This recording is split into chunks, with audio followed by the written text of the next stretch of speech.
দেবলোকের মহাপরাক্রম যোদ্ধাগণ, শাশ্বত Patriot দেবপুরুষগণ যখন দানবের কাছে পরাজিত ও বিধ্বস্ত, যখন দৈত্যের রণহুঙ্কারে বিশ্ব চরাচর কম্পমান, তখন ব্রহ্মা, বিষ্ণু, মহেশ্বরের পরামর্শে এক অপরূপ রণদেবী নির্মিত হলেন।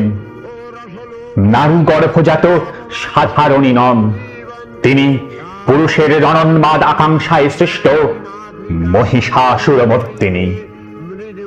পুরুষ দেবতারা একে একে তার হাতে অস্ত্র তুলে দিলেন। পরাজিত দেবতাদের তেজপুঞ্জ থেকে তিনি হয়ে উঠলেন তেজস্বিনী, পরমা রূপবতী, জ্যোতির্বলয়। দেবগণের কার্যসিদ্ধির জন্য তিনি সজ্জিত হলেন।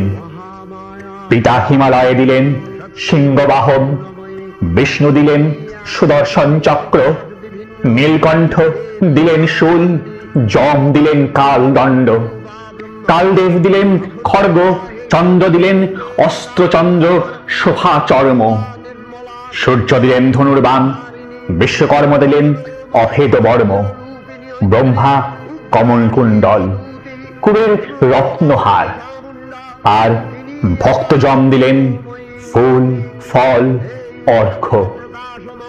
দেবপুরুষগণ অস্ত্র আর অলঙ্কারে সেই মহামানবীকে রণদেবী সাজিয়ে রণদুন্দুভিতে 10 দিক নিনাদিত করে ধ্যান মন্ত্রে অভিনন্দিত করলেন।